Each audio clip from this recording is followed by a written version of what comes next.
मैं अर्जुन शुक्ला। आजकल रेप को लेकर के हर जगह चर्चाएं हैं, मीडिया में भी है, रिपोर्टों में भी है, टीवी चैनलों में भी है, सब जगह।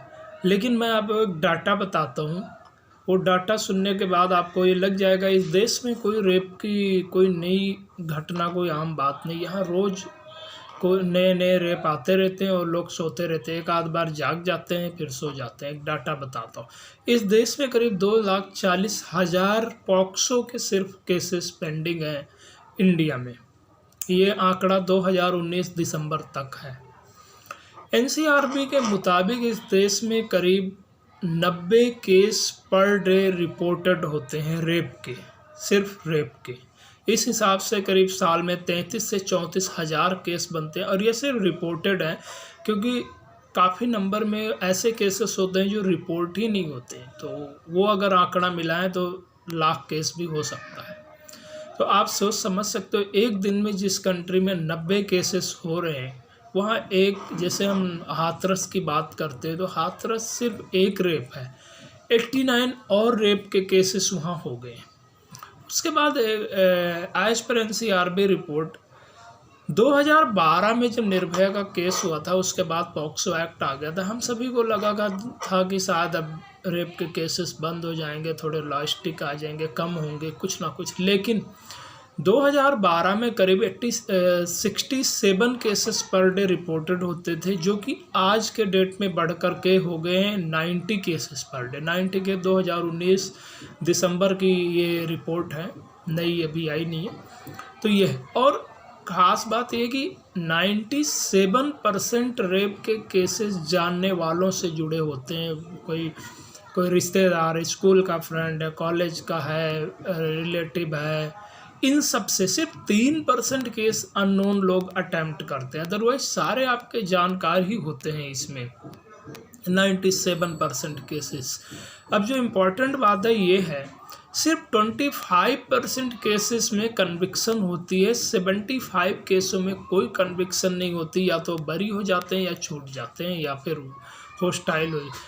इसका रीज़न ये भी है कि काफ़ी टाइम तक ये केसेस चलते हैं, इस वजह से हो जाते हैं। अब इसको लेकर के हवा हो रखा, काफ़ी ज़्यादा हो रहा आजकल। 57 एमपी जो है हमारे मेंबर ऑफ पार्लियामेंट वुमेन है, उन्होंने लेटर लिखा सीजीआई को कि इसको हाथरस के इंसिडेंट को आप इन्वेस्टिगेट कराओ सुमो मोटो लेकर।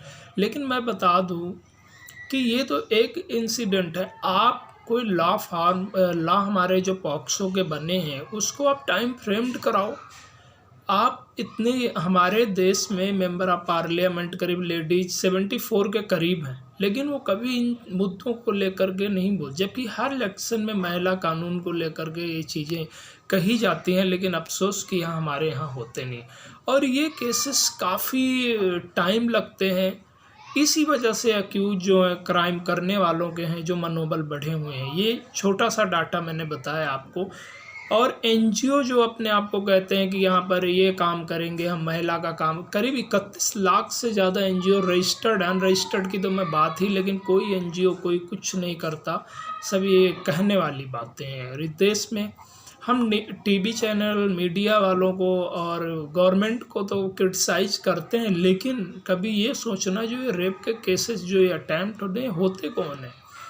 लड़के ही होते हैं, कोई भाई है, कोई किसी का बच्चा है, किसी का कुछ है। हमें सबसे पहले अपने आप को बदलना होगा, अपने सोसाइटी को हमें गुड टच, बैड टच, कुछ बताना होगा। पर हमारे देश में हर चीज़ को लेकर पॉलिटिकल चीज़ें होती। एक तबका ये भी है जो लड़कियों को ये डिसाइड करता किस तरह के कपड़े पहनना चाहिए, कब जाना चाहिए। साथ में एक तबका ये जो रेपिस्ट को भी सपोर्ट करता है। हमने निर्भया केस में देखा कि जब कन्विक्शन हो गया, डेथ वारंट भी, उसके बाद भी वो कह रहे थे इसको डेथ ना दो, इसको ये कर। तो ऐसे में हमारा समाज है, जो क्रिमिनल हैं उसमें उनका मनोबल बढ़ता है।